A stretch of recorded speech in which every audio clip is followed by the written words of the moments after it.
This is Paris. It is one of the beautiful cities in the world and also the host of 2024 Summer Olympic. Paris is set to welcome more than 10,000 athletes and 15 million visitors this summer, but the organizing committee has plenty more issues to address.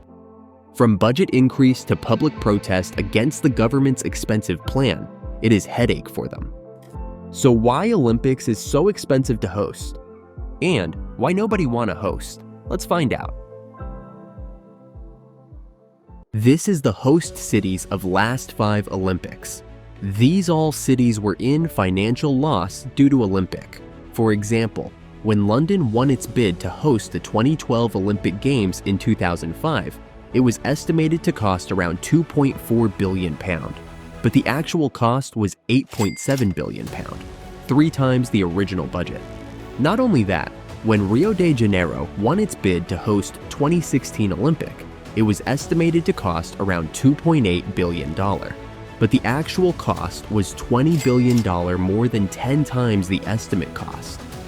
For 2020 Tokyo Olympic, they estimate $7.3 billion, but they were much below the actual cost of $26 billion, which is almost 4 times the estimated budget. For this Olympic, estimated budget is $8.2 billion. The final cost will not be known until long after the final competition ends. So, where these billions of dollars is spent? The expenses start long before the games even begin. Cities invest millions of dollars in evaluating, preparing, and submitting a bid to the IOC. When a city is interested to host Olympic, they have to plan, hire consultant, organized events, and travel, which falls between $50 million and $100 million. Tokyo spent as much as $150 million and still doesn't get to host 2016 Olympic, and about half that much for its successful 2020 bid, while Toronto decided it could not afford the $60 million it would have needed for a 2024 bid. Once the city won the bid, the preparation starts. The first thing is to create or upgrade highly specialized sports facilities for about 300 events. There is also usually the need for more general infrastructure, especially housing and transportation. The IOC requires cities hosting the Summer Games to have a minimum of 40,000 available hotel rooms. Most of the cities doesn't have this much, so they have to construct it. In 2016, Rio de Janeiro has to construct 15,000 new hotel rooms, which is now abandoned. Media Center should also be constructed, where media teams from around the world began to take residence. Roads, train lines, and airports also need to be upgraded or constructed. In 2014, Sochi spent more than $50 billion budget went to building non-sports infrastructure from scratch. Also, more than half of the Beijing 2008 budget of $45 billion went to rail, roads, and airports, while nearly a fourth went to environmental cleanup efforts. Security should also be strong. In 2016, Rio spent $895 million just for security. Altogether, these costs range from $5 billion to more than $50 billion.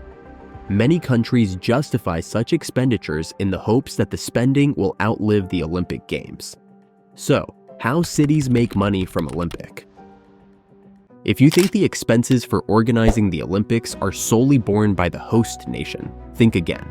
Both the host city and the International Olympic Committee, IOC, share the costs. For example, the IOC contributed $1.374 billion to the 2012 London Olympics, $1.531 billion for Rio 2016, $1.892 billion for Tokyo 2020, and is projected to contribute $1.7 billion for Paris 2024.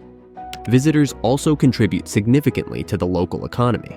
In London 2012, the average Olympic visitor spent £1,300, double that of regular tourists. The 2016 Olympics boosted Brazil's tourism revenue by $2 billion, a 6.2% increase from the previous year. The Games are expected to impact France's economy by €2.88 billion from 2017 to 2034. In 2008, 15 million overnight stays were recorded in the Piedmont region alone, which surely increased economy in that region. Hosting the Olympics can also enhance a country's brand value, attracting tourists even after the Games. Additionally, cities often see a surge in temporary jobs due to infrastructure projects, which have long-term benefits. For instance, Beijing spent over $45 billion on infrastructure improvements, including roads, airports, and rail lines, which continue to benefit the city. However, the economic impact isn't always positive. The London 2012 Olympics generated $5.2 billion in revenue, but the city spent $18 billion. Similarly, Vancouver earned $2.8 billion after spending $7.6 billion on the 2010 Winter Games, and Beijing generated $3.6 billion but spent over $45 billion in 2008. Moreover, maintaining Olympic infrastructure can be costly, as seen with Beijing's Bird's Nest Arena, which costs $10 million annually in maintenance. Sometimes, the projected economic benefits fail to materialize, leaving host cities with debt and underutilized facilities. The expenses include capital investment in venues, operational services like security and transport, and infrastructure development. The IOC plans to include 5 new sports in the Los Angeles 2028 Olympics: baseball, cricket, lacrosse, flag football, and squash. Los Angeles organizing committee to introduce 5 new sports. Adding new sports often requires specialized venues or modifications to existing ones, like cricket pitches, which are not commonly available at Olympic sites. For example, hosting the T20 Cricket World Cup in the US in 2024 required an estimated $30 million investment in cricket facilities. The addition of new sports also demands more logistical support, including transportation, accommodation, and staffing. These growing costs are one reason fewer cities are bidding to host the Olympics. 9 cities bid for the 2012 Games, 7 for 2016, 5 for 2020, and only 2 for 2024. Los Angeles was awarded the 2028 Games because the IOC feared no cities would bid.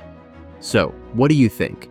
Is hosting the Olympics economically beneficial, or is it a bad move for a city?